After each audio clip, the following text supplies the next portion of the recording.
আসসালামু আলাইকুম। আমি নাইম, দক্ষিণ কোরিয়া থেকে। খুবই ভালো একটা সংবাদ এই মুহূর্তে প্রত্যেকটা বাংলাদেশের মানুষের জন্য। আন্তর্জাতিক রাজনীতিতে কি চলে ডাজন্ট ফ্যাক্ট।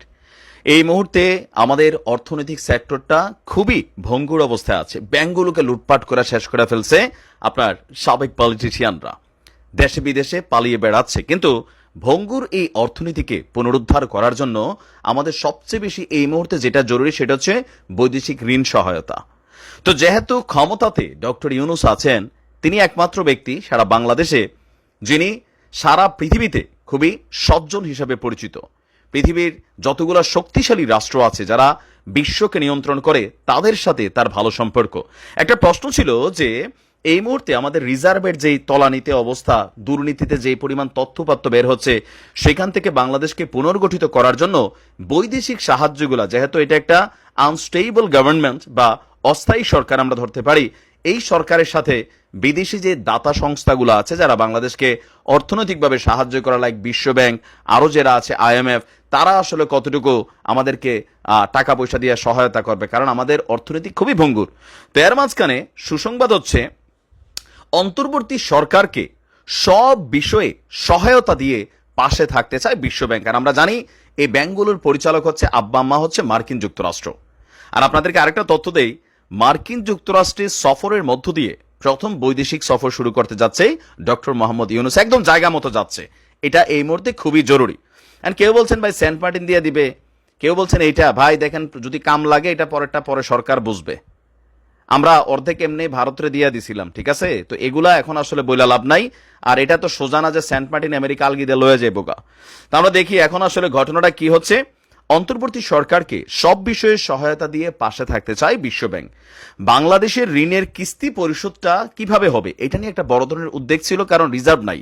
আর আমরা প্রবাসীরা এই মুহূর্তে এই নতুন সরকার আসার পর সবাই বৈধ পথে টাকা পাঠাবো, আর অলরেডি অনেকে পাঠাচ্ছে, রিজার্ভ ঘুরে দাঁড়াচ্ছে।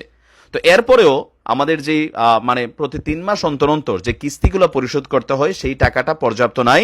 তবে এটা নিয়ে টেনশন করতে না করছে বিশ্ব ব্যাংক। বিশ্ব ব্যাংক বলছে ঋণের কিস্তি নিয়ে তোমরা টেনশন করো না, আমরা যেই কিস্তির ইস্যুটা সেইটা আমরা অবশ্যই দিব। বরঞ্চ বাংলাদেশে কর্মসংস্থান বাড়াতে আওয়ামী লীগ সরকারকে যতটুকু সহায়তা করছিল এর চেয়েও বেশি সহায়তা করার ঘোষণা করেছে বিশ্ব ব্যাংক।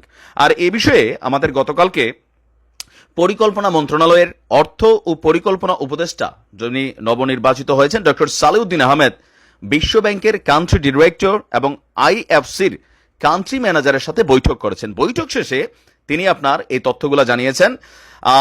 অন্তর্বর্তীকালীন সরকারের সাথে বিশ্ব ব্যাংক এবং বাংলাদেশের মধ্যে 1972 সাল থেকে 42 বিলিয়নের বেশি মার্কিন ডলারের প্রতিশ্রুতি সহ দীর্ঘস্থায়ী শক্তিশালী অংশীদারত্বের অব্যাহত কাজ তারা চালিয়ে যাবে। সরকার পরিবর্তনের পর বাংলাদেশে বিনিয়োগ নিয়ে বিশ্ব ব্যাংকের সিদ্ধান্ত জানতে চাইলে তারা বলছে আমরা বাংলাদেশের প্রতিশ্রুতি সম্পর্কে জেনেছি, যার ফলে আমরা বাংলাদেশের অর্থনীতির সংস্কারে কিভাবে সহযোগিতা করব সেটিও আলোচনা করছি।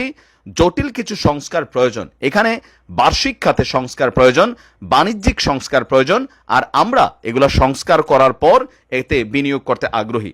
আমরা এখন এদেশে বেসরকারি খাতে চাকরির বাজার সৃষ্টিতে কাজ করতে আগ্রহী, বিশেষ করে যুবকরা এখানের বড় সম্পদ।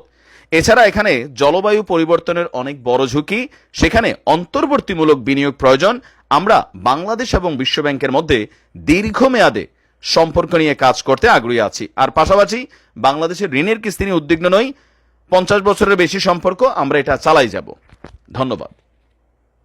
অতীতে প্রত্যেকটা সরকার, দেখেন এখানে দলবাজির কথা নাই, 53 বছরের প্রত্যেকটা সরকার ক্ষমতায় আসছে, বিদেশ থেকে লোন করে আনছে আইনা।